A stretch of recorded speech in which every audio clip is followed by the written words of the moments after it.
எல்லா புகழும் இறைவனுக்கே. Hello friends, welcome to Kilakarai kitchen. இன்னைக்கு நம்ம சேனலில் ஒரே மாவில் எப்படி பலவிதமான டிஃபன் செய்யலாம் தான் பார்க்க போகிறோம். அதுவும் இதெல்லாம் சாதாரண டிஃபன்ஸ் கிடையாது, சத்தான டிஃபன். ஸோ எப்படி மிக்சியில் ஈஸியாக அரைச்சி செய்யலாம் தான் பார்க்க போகிறோம். அதுக்கு முன்னாடி இப்போ தான் நம்ம சேனலை ஃபஸ்ட் டைம் பார்க்குறீங்கன்னா மறக்காமல் சப்ஸ்கிரைப் பண்ணிவிட்டு கூடவே பக்கத்தில் இருக்க பெல் ஐக்கானையும் கிளிக் பண்ணிக்கோங்க. இப்போ வாங்க வீடியோக்குள்ளே போகலாம். இப்போது மாவு எப்படி அரைக்கலாம்னு பார்க்கலாம். இதுக்கு ஒரு பாத்திரத்தில் 5 கப் அளவு திணை அரிசி, அதே கப்பில் 1 கப் அளவு உளுந்து எடுத்திருக்கேன். இது கூட 2 டீஸ்பூன் வெந்தயம் சேர்த்துக்கிறேன். இப்போது இதை நல்லா வாஷ் பண்ணிவிட்டு இதை ஒரு 4 மணி நேரம் ஊற வச்சுக்கிடலாம். இது 4 மணி நேரம் ஊறிடுச்சு. அடுத்து இதை நம்ம மிக்சியில் அரைச்சிக்கிடலாம். இப்போது ஜாரில் நம்ம ஊற வச்சுருக்கிற அரிசியை கொஞ்சம் கொஞ்சமாக சேர்த்து அரைச்சிக்கிடலாம். நம்ம சாதா அரிசியாக இருந்தால் ஒரு 6 மணி நேரம் ஊற வைப்போம். இது திணை அரிசிங்கிறதுனால சீக்கிரமே ஊறிடும். ஸோ அதனால் 4 மணி நேரம் போதும். இதில் அரிசி ஊற வச்ச தண்ணியே கொஞ்சமாக சேர்த்து அரைச்சிக்கிறேன். இப்போது மாவு அரைச்சிட்டு வந்தியாச்சு. பாருங்கள், இந்த மாதிரி தான் இருக்கும். எப்போவுமே நீங்கள் இட்லிக்கோ தோசைக்கோ மாவு அரைக்கும் போது ரொம்ப நைஸாக அரைச்சிடாதீங்க. கொஞ்சம் நறுநறுன்னு இருக்கிற மாதிரி அரைச்சிட்டிங்கன்னா ரெசிபி சாப்பிட்றதுக்கு ரொம்ப நல்லாயிருக்கும். இப்போ இதே மாதிரியே நம்ம எல்லாத்தையும் அரைச்சி ஒரு கண்டெய்னரில் ஸ்டோர் பண்ணி வச்சுக்கிடலாம். நீங்கள் ஒவ்வொரு மாவையும் அரைச்சி தனித்தனியாக கண்டெய்னரில் ஸ்டோர் பண்ணி வைக்கும்போது ஃப்ரிட்ஜில் இடத்த தான் அடைக்கும். இந்த மாதிரி ஒரே மாவுலேயே செய்யும்போது உங்களுக்கு வேலையும் ஈஸியாக இருக்கும், இடத்தையும் அடைக்காது. இப்போ இந்த மாவை வெளியிலே வச்சு ஒரு 8 மணி நேரத்துக்கு புளிக்க வச்சுக்கிடலாம். பாருங்கள், மாவு நல்லாவே ஹைட் ஆயிடுச்சு. இப்போ இதை ஒரு கரண்டியை வச்சு நல்லா கலக்கி விட்டுக்கிடலாம். இந்த ஒரு மாவை யூஸ் பண்ணி நம்ம இட்லி, தோசை, ஆப்பம், ஊத்தாப்பம், குழிப்பணியாரம், அடை என்ன வேணாலும் செஞ்சுக்கிடலாம். இப்போ இந்த மாவுல இருந்து கொஞ்சமாக ஒரு பவுலில் எடுத்துக்கிறேன். அடுத்ததான் நம்ம செய்ய போகிற டிஃபனுக்கு எந்த மாதிரி கன்சிஸ்டன்சியில் மாவு வேணுமோ அதுக்கேற்ற மாதிரி தண்ணி சேர்த்துக்கோங்க. அடுத்து இதுக்கு தேவையான சால்ட் அண்ட் சமையல் சோடா சேர்த்துட்டு இதை நல்லா கலந்து விட்டுக்கோங்க. ஃபஸ்ட்டு நான் இட்லி செய்ய போகிறேன். ஸோ இட்லிக்கு மாவு கொஞ்சம் திக்காக இருக்கணும். அதுக்கேற்ற மாதிரி நான் மாவு ரெடி பண்ணிவிட்டு இப்போ நம்ம இட்லியை வச்சிடலாம். யூஸ்வலாக நம்ம பசிக்கு சாப்பிட்றத விட ருசிக்கு தான் அதிகமாக சாப்பிடுவோம். ஆனால் இப்போலாம் பசிக்கு சாப்பிட்றத ஆரோக்கியமாக சாப்பிட சொல்கிறாங்க. நம்ம எந்த டாக்டர்கிட்ட போனாலும் சிறுதானிய உணவுகளை அதிகமாக உணவில் சேர்த்துக்கோங்க அப்படின்னு தான் சொல்கிறாங்க. இந்த மாதிரி சிறுதானிய உணவுகளை நிறைய பேர் அவ்வளோவா லைக் பண்ண மாட்டாங்க. பட் நம்ம ஆரோக்கியத்துக்காக அதை நம்ம உணவில் சேர்த்துக்கிட்டு தான் வேணும். நம்மளால் கம்ப்ளீட்டாக மில்லட்ஸ்க்கு மாற முடியாட்டாலும் இந்த மாதிரி கொஞ்சம் கொஞ்சம் சேர்த்து செய்யும்போது தேவையான சத்துக்கள் நமக்கு கிடைக்கும். அதே மாதிரி நம்ம அரிசியை வாஷ் பண்ணுறதுக்கு உப்பு தண்ணி யூஸ் பண்ணாலும் அதை ஊற வைக்கிறதுக்கு நல்ல தண்ணி யூஸ் பண்ணிக்கோங்க.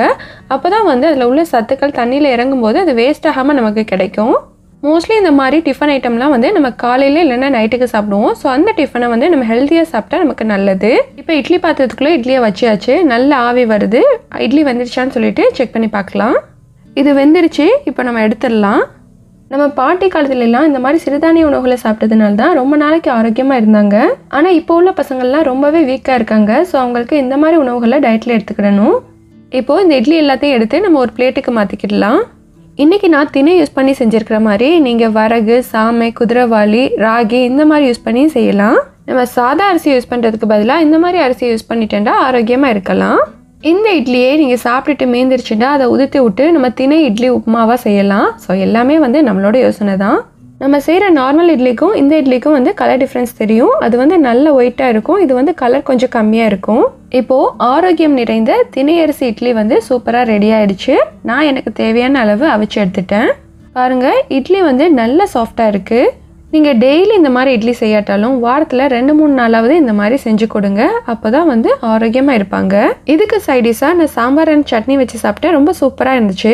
அடுத்து நம்ம தோசை எப்படி செய்யலாம் தான் பார்க்க போகிறோம். ஸோ இந்த மாவையே தோசை மாவு பத்துக்கு ரெடி பண்ணிக்கோங்க. இப்போ இதை தோசைக்கல்லில் ஊற்றி நம்ம தோசை சுட்டுக்கிடலாம். இப்போ இதை நமக்கு வேணுங்கிற மாதிரி திக்காவோ தின்னாவோ ஊற்றிக்கிடலாம். இதுக்கு மேலே ஆயிலோ கீயோ அப்ளை பண்ணிவிட்டு இது லைட்டாக கலர் சேஞ்ச் ஆனதுக்கப்புறம் எடுத்துடுறேன். ரொம்ப முருகலாக இருந்தால் எனக்கு பிடிக்காது. ஸோ அதனால் இந்த ஸ்டேஜில் நான் எடுத்துடுறேன். நீங்கள் இன்னும் முருகலாக சாப்பிடுவீங்கன்னா இன்னும் கொஞ்சம் நேரம் தோசைக்கல்லில் போட்டு எடுத்துக்கோங்க. இப்போது தோசையும் சூப்பராக ரெடி ஆகிடுச்சு. இதுக்கு சைட் டிஷ்ஷாகவும் நான் சட்னி அண்ட் சாம்பார் தான் எடுத்திருக்கேன். நீங்கள் உங்களுக்கு பிடிச்ச மாதிரி செஞ்சுக்கோங்க. என் பசங்களுக்கு கோன் தோசை பிடிக்கும். ஸோ அதனால் அவங்களுக்காக கோன் தோசை செஞ்சுட்டேன். அடுத்து இதே மாவே யூஸ் பண்ணி நம்ம ஆப்பம் செய்யலாம். மாவை நம்ம அப்ப மாவு பதத்துக்கு ரெடி பண்ணிவிட்டு அது கூட தேங்காய் பால் ஆட் பண்ணி செஞ்சு பாருங்கள். ரொம்ப நல்லாயிருக்கும். இதுக்கு மேலே நம்ம முட்டை ஆட் பண்ணோன்னா அது முட்டை ஆப்பம். இப்போ நான் சாதா ஆப்பம் தான் செய்கிறேன். இந்த மாதிரி மாவை நல்லா சுற்றி விட்டுட்டு மூடி வச்சுருங்க. ஆப்பத்துக்கு சென்டரில் நிறைய மாவு வச்சிடாதீங்க. கொஞ்சமாக வச்சுட்டு சுற்றியும் தின்னா வச்சுக்கோங்க. அப்போ தான் நல்லாயிருக்கும். இப்போது ஆப்பம் சூப்பராக ரெடி ஆகிடுச்சு. இதே மாதிரி மாவில் ஆனியன், சில்லி அண்ட் வெஜிடபிள்லாம் சேர்த்து அடை மாதிரி செஞ்சுக்கலாம். குழிப்பணியாரம் செய்யலாம். இந்த ஆப்பத்துக்கு சைட் டிஷ்ஷாக நான் coconut chutney and coconut milk எடுத்திருக்கேன். ஓகே ஃப்ரெண்ட்ஸ், இந்த மாவை யூஸ் பண்ணி இன்றைக்கி டிஃபனுக்கு நான் இந்த 3 செஞ்சுருக்கேன். நீங்களும் உங்களுக்கு பிடிச்ச மாதிரி நான் சொன்ன எல்லா ரெசிபீஸும் ட்ரை பண்ணலாம்.